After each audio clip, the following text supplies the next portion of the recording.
আমি স্বাধীনতা দিৱস পালন কৰিছো কিন্তু আমি নাৰী স্বাধীন নহয় কিয়নো আমি নাৰী যদি আমাৰ সুৰক্ষাই নাই তেনেহলে আমি কেনেকে এখন আমি এজনী নাৰী হিচাপে আমি নিজক গণ্য কৰিব পাৰো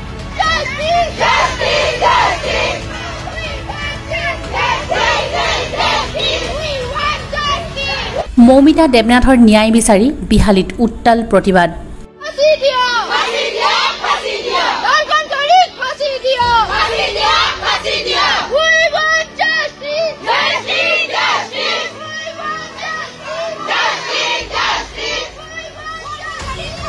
কলকাতাত পাশবিক অত্যাচাৰত বলি হৈ মৃত্যুক সাৱটি লোৱা চিকিৎসক মৌমিতা দেৱনাথৰ ন্যায় বিচাৰি আজিও অব্যাহত আছে প্ৰতিবাদ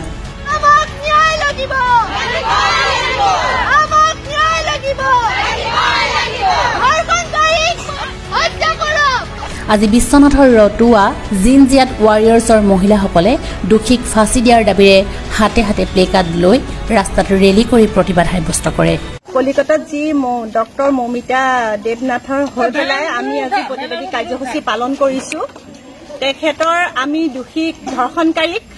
ফাঁচি দিবৰ বাবে আমি আমাৰ ফালৰ পৰা দাবী জনাইছো চৰকাৰলৈ তাৰ উপৰি আমি কওঁ যে নাৰী নিৰ্যাতন বন্ধ হওক আৰু নাৰীৰ ওপৰত যি এনেকুৱা পাশবিক অত্যাচাৰ চলি আহিছে তাৰ বাবে চৰকাৰে এখন নতুন আইন প্ৰৱৰ্তন কৰক যেহেতু আমি বৰ্তমান আমি স্বাধীনতা দিৱস পালন কৰিছো কিন্তু আমি নাৰী স্বাধীন নহয় কিয়নো আমি নাৰী যদি আমাৰ সুৰক্ষাই নাই তেনেহলে আমি কেনেকে এখন আমি এজনী নাৰী হিচাপে আমি নিজক গণ্য কৰিব পাৰো যেহেতু আমি কোনো সুৰক্ষাই নাই আমাৰ তেনেহলে চৰকাৰে আমাক কেনেকে সুৰক্ষা দিব সেইবাবে আমি আমাৰ নাৰী ফালৰ পৰা আমি সকলো আজি ওলাই আহিছো জিনজিয়া হৈ পেলাই ৰতুৱাৰ হৈ পেলাই যে আমাক নাৰী সুৰক্ষা দিয়ক আৰু নাৰীৰ ওপৰত যি নিৰ্যাতন চলিছে সেই নিৰ্যাতন অতি সোনকালে বন্ধ কৰি চৰকাৰে এখন কঠোৰ আইন প্ৰৱৰ্তন কৰক যেহেতু আজি সেই মৌমিতাৰ হৈছে কাইলৈ আন এগৰাকী মৌমিতাৰ হ'ব সেই মৌমিতাৰ যাতে আকৌ এনেকুৱা ধৰণৰ ঘটনা নঘটে সেইবাবে চৰকাৰক আমি অনুৰোধ কৰিছো যাতে চৰকাৰে এখন নতুন আইন প্ৰৱৰ্তন কৰি এই দোষী শাস্তি দিয়ক শাস্তিৰ লগতে ধৰ্ষণকাৰীক চৰকাৰৰ ফালৰ পৰা কোনো বিহিত ব্যৱস্থা নোলোৱাকৈ তেওঁক ডাইৰেক্ট ফাঁচি অৰ্ডাৰ কৰক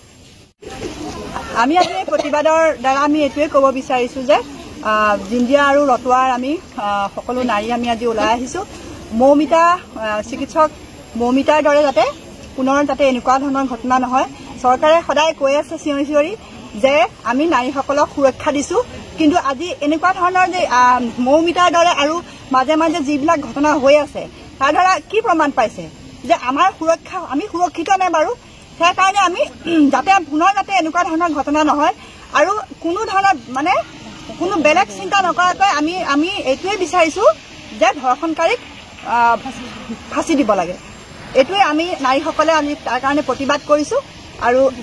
পুনৰ যাতে এনেকুৱা ধৰণৰ ঘটনা মানে পুনৰাবৃত্তি যাতে নহয় ধন্যবাদ বিশ্বনাথৰ পৰা পলাশ প্ৰিয়মৰ report the North East times